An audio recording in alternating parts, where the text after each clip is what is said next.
This is the Effing Business Podcast. You ask the questions, we answer.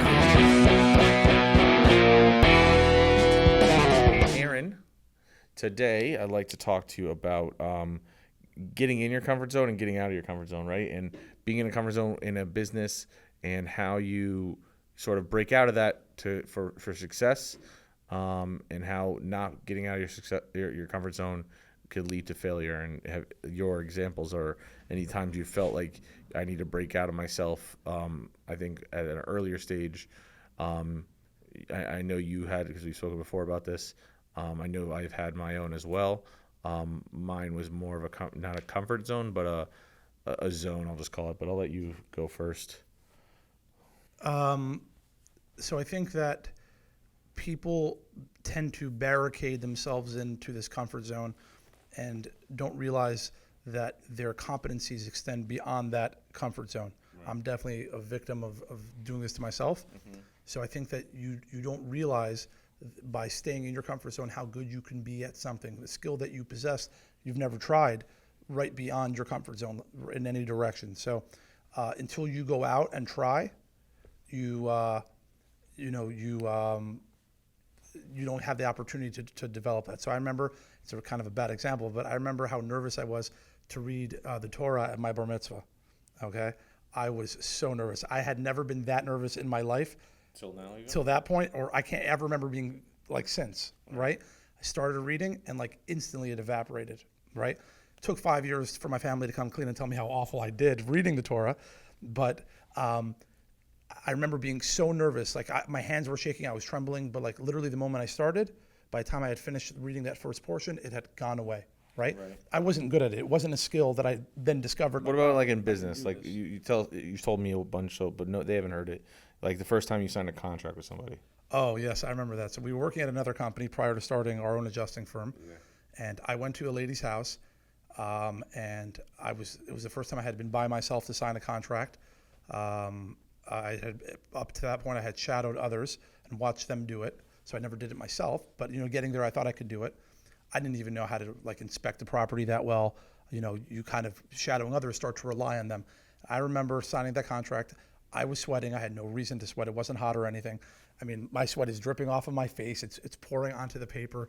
And the lady signed the contract, and like she didn't say like don't worry, relax, or like she didn't like she gave off no knowledge or acknowledgement of that I was so nervous. At the time, did you think like this is stupid, like I got this, or you were nervous the whole time? I thought going there that I got this, and then when I went to do it, I'm like, whoa, this is harder. I instantly got better at it. Like that nervousness went away, but like I'm still shocked that she hired us based on my performance. Both examples, you said it instantly went away. Yeah. Right. So it didn't instantly go away when I signed the contract.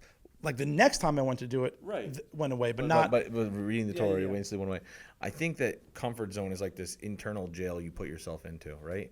And you really start to create this barrier. And as the comfort zone gets thicker and thicker and thicker, it gets harder to get out of it, right? You won't even think about getting outside of it. It's just like, no, I can't do that. It's not in my comfort zone. It's not how I'm not good in those situations. And as you get older, but you never exactly that gets thicker and harder to break out of, and harder to break out of, and harder to break out of. And I think in business, if you're a business owner, you really want to go someplace, right? You have some goal. Maybe it's monetary. Maybe it's just like influence. Maybe it's power. Every person has their one or two things that are pushing them. Just general comfort, like financial comfort, whatever it may be. And I think that like you build this hard shell around yourself, you're never going to get there, right? And if you want to go places that you want to go places where you've never been, you got to have to be willing to do things you've never done, right? So like, I never thought of myself when I was younger of someone who can do public speaking. I don't think I'm a great public speaker, but I figured when I first started doing what we do, Aaron doesn't want to do it, so like it was either me and him, and I would just do it. I've gotten better. I've got had bad times, good times, and so on. But I think that if you're not willing to even push that and do it out of force or whatever it is that the pushing force to get you out of there, you're never going to do it, and you just never going to go to the places you want to go. You know what I mean? You're never going to break out. I think that when you run a business and like you're saying, going to the places you want to go and you want to grow the business and so forth, you have to develop a lot of skills. That's why you see a lot of founders building a business and it gets to a point and it stops, right? Because they know how to build a business. That's the skill that they've acquired. Right. They know how to build it out. But then to get it to the next level, they have to bring in a professional CEO. Right. That professional CEO couldn't found and build a company the way the founder could, but he can take it to the next level because that's his core competency, right? And that's what happens wherever your business is. You have to go in so many directions. You have to develop skills in so many ways. You have to be able to sell. You have to be able to run your finances. You have to be able to provide customer service. All these different things. Exactly. And if you don't develop those skills, then you're never going to be able to get your business in that One phased. You'll like. But your business will suffer. You won't be able to grow as a result of it. Right, 100%. But like if you're a sales guy, let's say you start a business and I'm really good at bringing sales to the door. Yes, sales compensate for a lot of things, right? They definitely do because they're the driver of business. But if you sell everyone and then you have no customer service skill, you're not creating systems to have customer service, anything like that. I'll just sell. It goes in this hand and out the other hand because you can't capitalize or execute on what you're selling. So, if you stay in that comfort zone of I'm a salesman, I'm going to stay in there, then you're not going to ever feel that you can get to the next place and be, the customer service guy and the next hat and the next hat and the next hat. So and this never ends. You're constantly improving the skills you already. And there's new acquired, places that and skills. you're constantly growing. Right, but there's new skills and new places, You have to a develop. new meeting, a new level of meeting. Maybe let's say you've met owners of other companies to pitch them on marketing. But you've never met corporate, Fortune 500 companies so there's that new comfort level. Yeah, you've pitched them, but they're a whole nother level. They're a whole nother ball game, and we need to now pitch them for that.